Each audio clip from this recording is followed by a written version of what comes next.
अस्सलाम वालेकुम नाजरीन, हम आपको तारीख के औराक यूट्यूब चैनल में खुश आमदीद कहते हैं। अगर आपने हमारा चैनल सब्सक्राइब नहीं किया तो सब्सक्राइब के बटन को क्लिक करके सब्सक्राइब कर लें ताकि हमारी हर आने वाली नई तारीखी वीडियो आप तक पहुंच सके।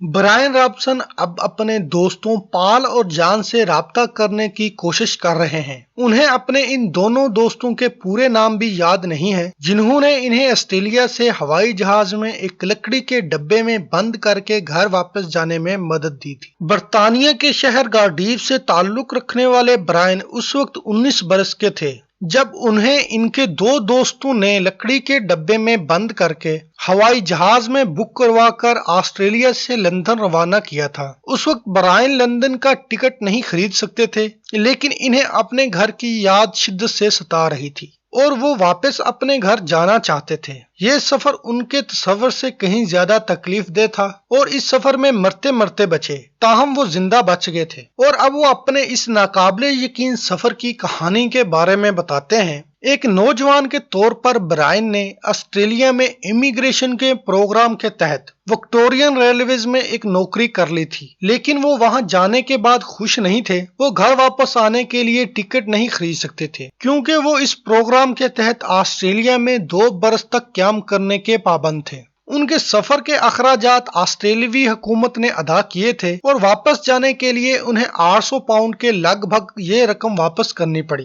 मेरी तनख्वाह उस जमाने में सिर्फ 30 पाउंड महाना थी, इसलिए हुकूमत को इतनी बड़ी रकम अदा करने का सवाल ही पैदा नहीं होता था। इन हालात में उनके जहन में लकड़ी के डब्बे में पैक होकर अपने घर वापस जाने का ख्याल आया। 2 आयरिश दोस्त पॉल और जॉन जो उनके साथ ही काम करते थे वो उनके अच्छे दोस्त भी थे। उन्हें याद है कि वो सब अपने बचपन में आयरलैंड में इकट्ठे एक ही स्कूल में भी पढ़ते थे, लेकिन उन्हें ये याद नहीं वो स्कूल कहाँ वाक़ था। ब्रायन को पॉल के टाइपराइटर की जरूरत थी ताकि वो इन्हें सामान के डब्बे में पैक करके इन्हें भेजने के लिए जरूरी दस्तावेजी काम मुकम्मल कर सके। जब ब्रायन ने उनके पास इस बात का जिक्र किया कि वो डब्बे में पैक होकर ऑस्ट्रेलिया जाना चाहता है, पहले तो वो समझे कि ब्रायन पागल हो गया है। इन्हें अपने दोस्तों की मदद के लिए राजी करने में 1 हफ्ता लगा।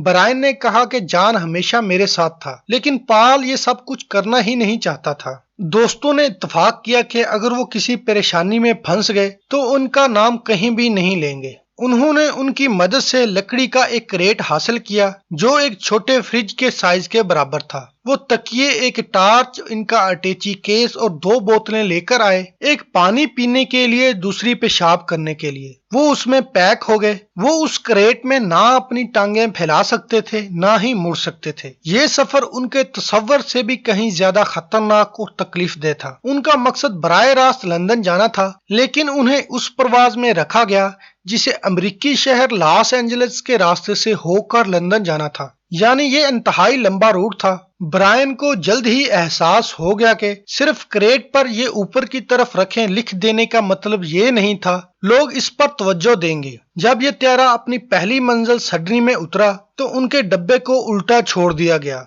और वो अगले 22 घंटे तक उसी सख्त दर्द की सूरत हाल में रहे और उनकी आंखों के सामने अंधेरा छाता रहा, लेकिन उन्होंने हिम्मत नहीं हारी। एक बार जब उनकी परवाज हवा में बुलंद हुई तो इनका एक और सफर शुरू हुआ। वो अभी भी बर्तानिया के लिए नहीं था। ब्रायन कहते हैं वो 5 दिनों तक इस क्रेट में बंद रहे और बिला आखिर उन्हें एक गोदाम में पहुंचा दिया गया। उस वक्त मैं समझा था कि मैं लंदन पहुंच गया हूं। मैं अपने हाथ को हिलाकर टार्च को छू सकता था, लेकिन मेरी उंगलियां अकड़ गई थीं, इसलिए टार्च मेरे हाथ से गिर गई। मैंने कुछ आवाजें सुनी कि यहाँ क्या हो रहा है। उस वक्त मुझे एहसास हुआ कि बातें करने वाले ये 2 अफराज अंग्रेज नहीं थे, उनका तलफ़्फ़ुज़ अमरीकी था। उनमें से एक ने क्रेट में सुराख से अंदर झांका। उस वक्त हम दोनों की नजरें 2-4 हुई। वो एकदम से उछला और बोला, इसमें कोई इंसानी जिस्म बंद है। फिर वो दोनों वहां से भाग गए। 1 घंटे के बाद तो आफत ही आ गई। FBI, CIA, airport security, ambulance, غرض کے سب ہی پہنچ گئے۔ اس سفر کے دوران وہ اس لکڑی کے ڈبے میں اتنے اکڑ گئے تھے جیسے جم گئے ہوں۔ برائن کو ہسپتال لے جایا گیا جہاں ان کی حالت کچھ بہتر ہوئی۔ انہوں نے اپنے اعضاء کو ہلانا شروع کیا۔ امریکیوں نے ان پر کوئی مقدمہ نہیں بنایا، اس کی بجائے انہیں ہوائی جہاز پر لندن بھیج دیا، لیکن اس بار وہ جہاز کے کیبن میں سوار تھے۔